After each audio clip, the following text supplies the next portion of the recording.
За хичээлдээ эргэн тавтаа морлоорой. Өмнөх хичээлдээр бид соёлын тухай ярьж дууссан. Одоо харин энэ жижиг хазам дээр түүхэн суурийн талаар жоохон ярилцъя. Түүхэн суурийн талаар ярих үед соёл бараг хамаагүй. Харин хэн бичсэн бэ гэдг нь их чухал байдаг. Яагаад вэ? За үүнийг харцгаая. Та нар гарын авалгаа хараарай. Эхлээд зохиолчийн талаар асуултууд асуух хэрэгтэй. Хэн зохиосон бэ?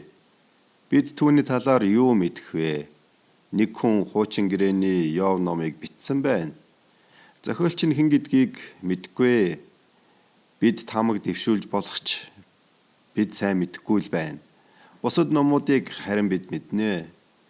Тэдгээрийн тухай энэ тэндээс нь зарим зүйлийг нь бид мэднэ. За тэгээд бид хүлээн авагч нарын талаар асуулт асууна. Хүлээн авагч нь хэн юм бэ? Тэд хаана амьдарч байгаа хүмүүс вэ? Хаана үнийг бичсэн бэ? Ямар нөхцөл байдалд бичсэн бэ? Зохиолчийг нь харцгаая. Мосегийн эрдэм боловсрол ямар байсан бэ? Тэр хааны ордонд сургагдсан хүн. Энэ нь бидэнд юу хэлж байна? Энэ нь хоёрч PhD зэрэгтээ дүүцэн гэсэн үг шүү дээ.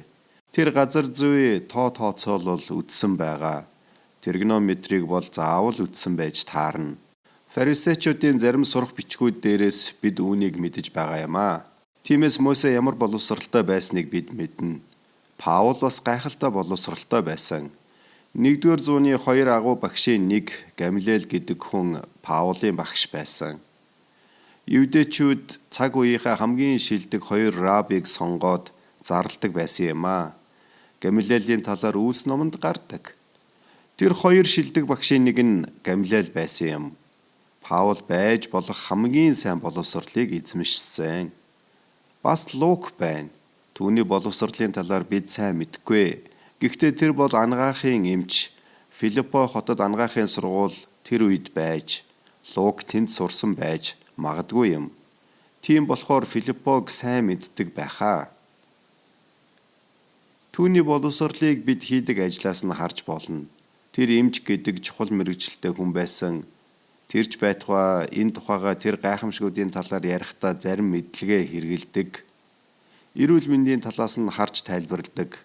Тэр гайхамшгийг бид нар бас хараад юу гэх байснаас огт өөрөөр тэр тайлбарлаж байгаа. Зүүнний сүвээр орох тухай ярихдаа тэр мэс заслын зүүнний тухай ярьж байгаа.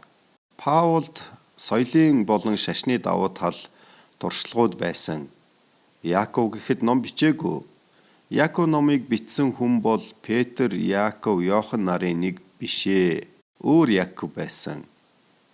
Петр, Иохан нар Есүсийг хувирах үед хамт байсан.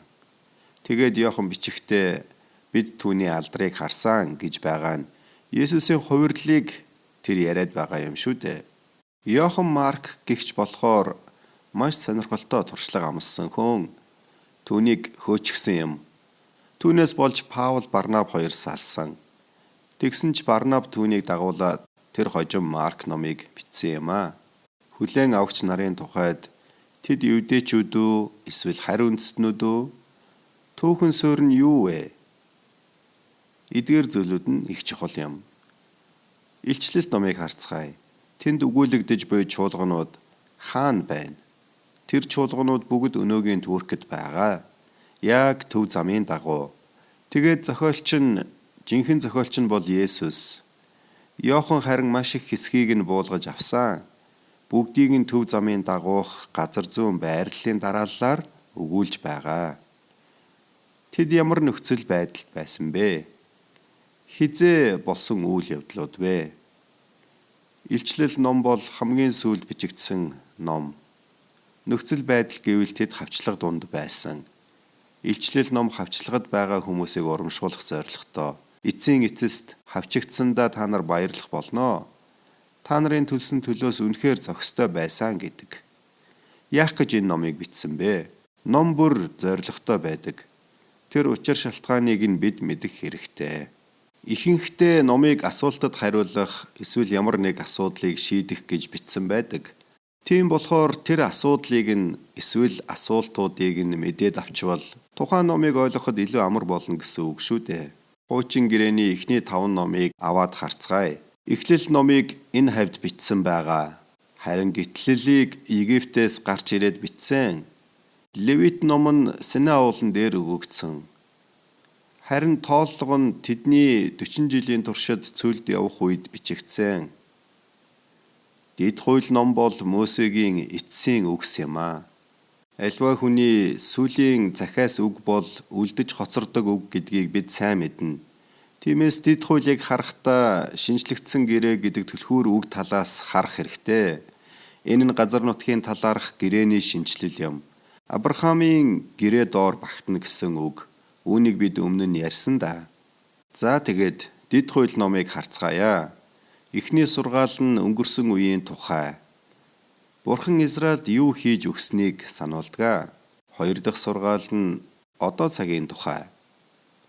Үүнд 10 хууль, ёслолын хуулиуд, иргэний хуулиуд болон нийгмийн хуулиуд, мөн үндэстний хувьд ямар байх ёстой тухай өгүүлж гардаг.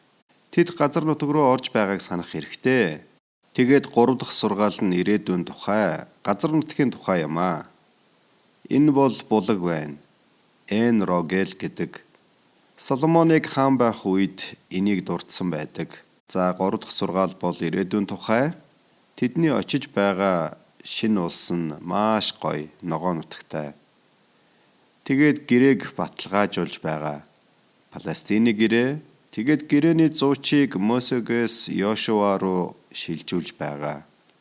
Ном бүр өөрийн зорилготой. Ихэнхдээ тэр зорилгыг олж мэдэхэд жаахан хугацаа ордог. Лук мэтийн номуудын зорилгыг мэдэх тийм ч хэцүү биш ээ. Болсон үйл явдлыг үнэн зөвөөр мэдүүлэх гэж бичиж байна гэсэн байна.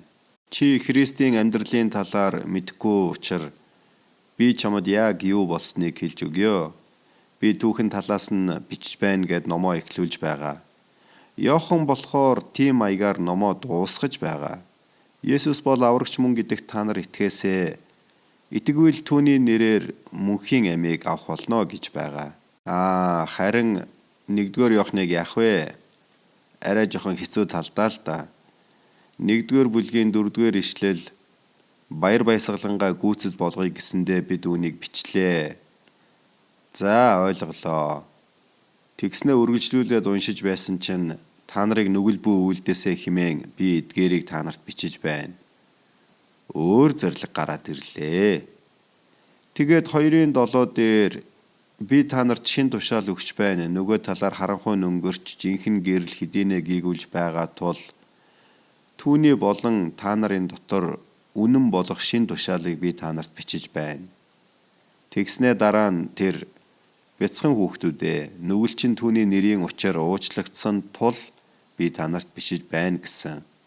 Эдгээрийг нэг өгүүлбэрт оруулахад хэцүү. Яагаад гэвэл тэр хэд хэдэн зориг агуулж байгаа бололтой.